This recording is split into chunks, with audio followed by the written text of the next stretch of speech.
Welcome back to the message, guys. Great to be with you. Establishing a goal for what you're shooting for in your life, super important. And establishing goals really isn't the easiest thing for a lot of people to do, especially young people who are just busy living life and trying to establish a lot of different things, both professional and personal in their lives. But if you have the ability to just take a few moments and watch this video, you're going to be set up for the long term like you have no idea.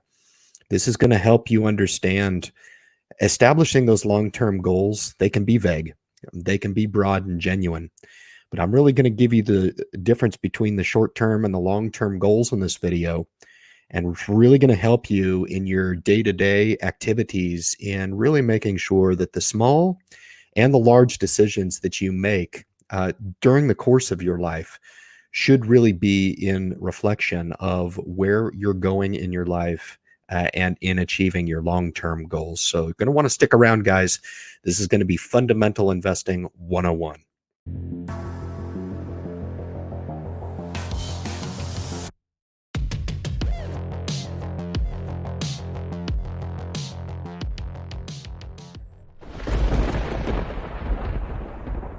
So appreciate you guys tuning in. This is really where I really allow the rubber to meet the road in investing, when I can really sit across from an audience, do a little bit longer YouTube video, and just talk about fundamental investing. Again, my channel is not about bells and whistles. It's about teaching people about fundamental investing, really how you can put strategies to work that really do work. And if you put these strategies to work all together, they can really help you. In this particular offering, we're going to talk about establishing some long-term financial goals. And the most common one that I get through the channel is, I want to be a millionaire, Ryan. I want to be a millionaire. How can I get there? And how can I get there fast? And I'm not going to sit here and tell you that that's a bad financial goal. I will tell you mine, just for the sake of conversation. Mine is to be financially secure. That's my goal in 2 words: financial security. That's mine. Take it, use it, you can have it. Okay, plagiarize it, it's fine. It's fairly vague. But I think the real inherent lesson in this is, whatever your financial goal, whether it be to leave a legacy for your kids or maybe to be a millionaire, whatever it is, I think a lot of people can get to this point where they can come up with a fairly vague long-term goal. The problem that I see is that when people digress and they engage in their day-to-day activity, they forget altogether what their long-term goal is. And is that a goal? I would argue that it's not. If you're just going to wag a goal out there just for the sake of saying, hey, everybody told me that I need to establish a financial goal or life goals for myself, great. But your day-to-day activity is not indicative of taking one step toward those goals, then that's on you. That's on you. Fundamental wealth builders and successful people in this life do understand how important it is to be goal-oriented. And I'm talking about short to medium to long-term goals, but I will take it a step further and say that your short and medium and long-term goals have to speak to each other. In other words, they can't be considered in a box. They can't. I make day-to-day activities on the fly in the short term that are decisions that are made within a couple of seconds. What to eat, what to buy, what to do with day-to-day activities, where to shop, what to do for entertainment, etc., etc. Those are short term, okay? Now, I think a lot of this has to do with people's habits in what they're used to day to day. And I think if you take a lot of those short terms and you lump them into one category, I think you could say with fairly good certainty, are these activities conducive toward pursuing my medium and long-term goals? Okay. So we've taken the opportunity. If you need to write down your long-term goal, please do it. If it just so happens to be financial security, or you like mine, but you think you want to come up with something a little bit more personal for yourself, by all means, go ahead and do that. But we're going to digress, and we're going to talk about how you need to live your life to pursue that long-term financial goal. In other words, why establish a goal if you're not going to do one thing to pursue it. And this is the number one thing that I find all the time. A lot of people say, I want to be a millionaire, but they're the quick to go and they're quick to purchase that $50,000, $60,000, $75,000 vehicle. They are the ones quick to get into hawk with debt. Those are the people that are always quick to jump in over their head in a mortgage that they can't afford. They're making decisions, large financial decisions that are not conducive to their long-term strategy. And that's okay. Everybody has to be responsible for the decisions that they make, and it just makes it that much more hard to reach their financial goal if in fact they're serious about meeting those goals. But here's the thing.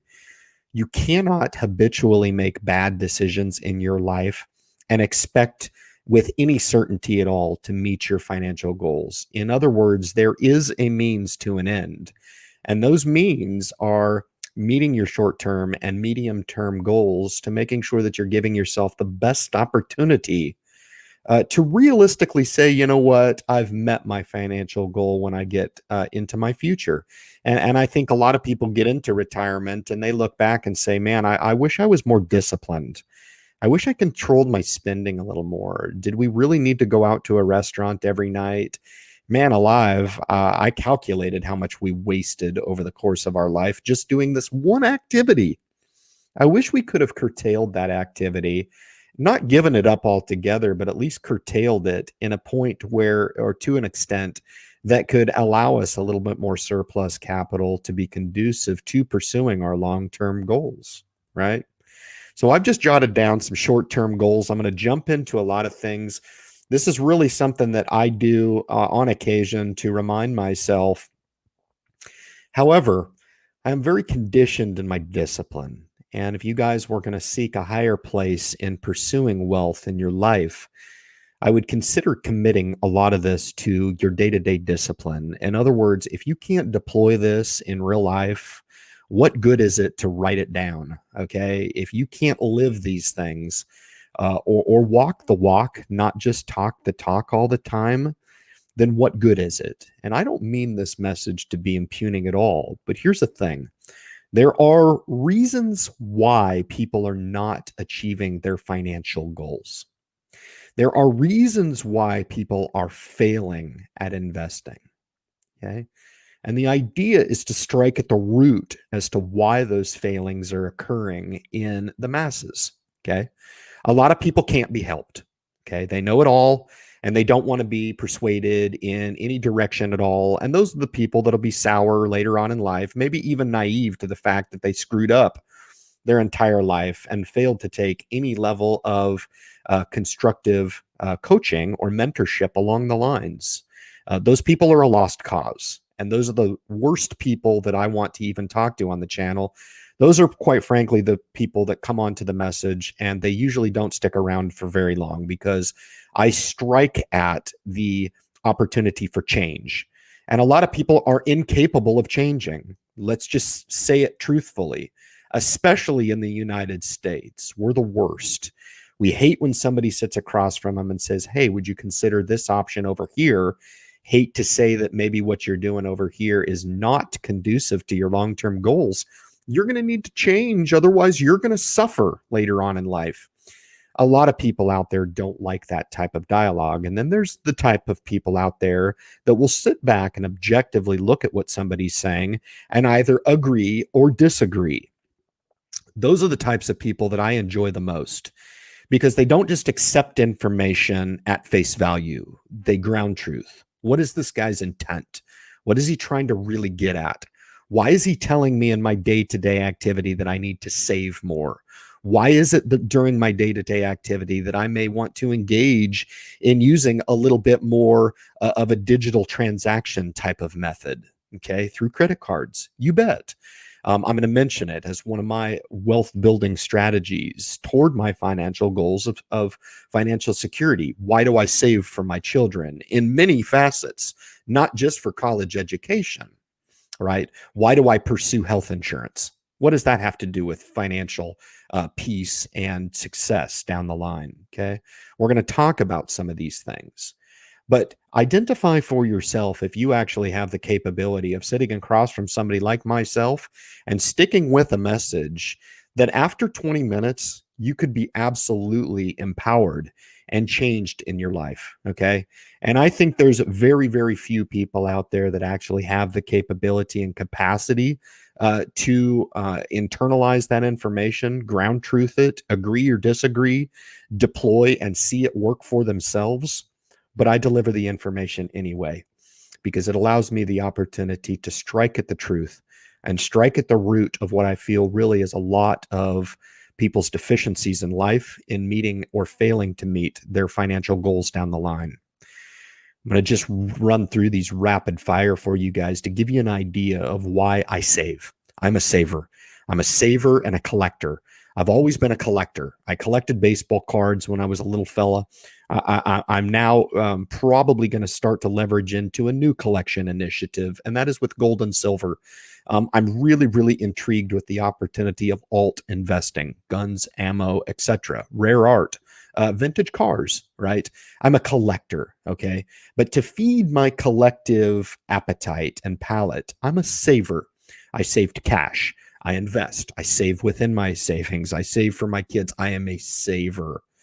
Now, by nature of saving, you can say, what does this have to do with anything, Ryan? Well, it has to do with everything. In some small capacity, I'm given opportunities from a day to day and especially a week to week and especially a month to month opportunity to save. It's my default. I would rather save the money and make the decision to spend later. So I save as a default. And I think a lot of people default to spending. And I think that's really unfortunate. I think if you default, you're going to get yourself psychologically conditioned to understanding that even though you might have something that you want to buy, you default to save. Okay. You default to save.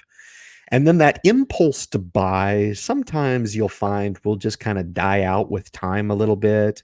Maybe that thing that you got excited about that you wanted kind of dies out with the excitement. And you're like, you know what? I'm glad I didn't succumb to that. But I do succumb to my default, which is save, save, save. Okay. Very important, something that everybody can pick up. The question you need to ask yourself as I go through this: is this conducive to my long-term financial goal? That's what's important in this deliberation. Everybody's going to have different short-term and medium-term goals. The idea for you is to earmark and ask yourself rhetorically, does this contribute to my long-term success? Okay. Next is credit rewards. I use credit card for everything. I've got $500 waiting to be rendered. Does that contribute to my financial security into my future? Yes. Every drop in the bucket helps. All right. Every step to the positive that I can make is a drop in the bucket. Everything that I can earmark as a contributor in the short and medium term to my long-term goals is something that I will gravitate to. Okay. Multiple things, some little, some very large. Okay. But those little things add up.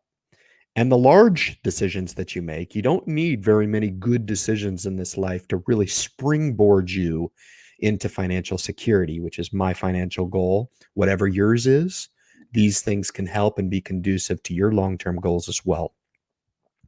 You want to invest. Okay. Very simple. Talk about investing all the time. It's the niche on the channel. Okay. Why do I invest? Well, the risk of not investing is far more risky to me than actually putting dollars to risk. There's a statement for you to chew on for a bit, right? A lot of people will justify not investing for a lot of ill-founded reasons, that of which usually wants to make me puke, okay?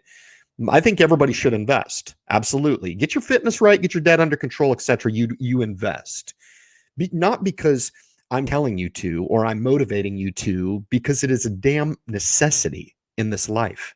It's a necessity because, again, remember, you don't have the luxury of earmarking a financial goal into your future and then not doing one single thing in your day-to-day or month-to-month or year-to-year activity that is conducive to marching toward that goal. You will get no sympathy from me if later on in life you say, man, Ryan, I had a goal of becoming a multi-millionaire. And I'll ask you, well, what did you establish as far as a goal to get to your first 10,000? And you'll look at me with a blank stare and you'll say, I did absolutely nothing. I never invested. I never saved. I spent like an asshole, right?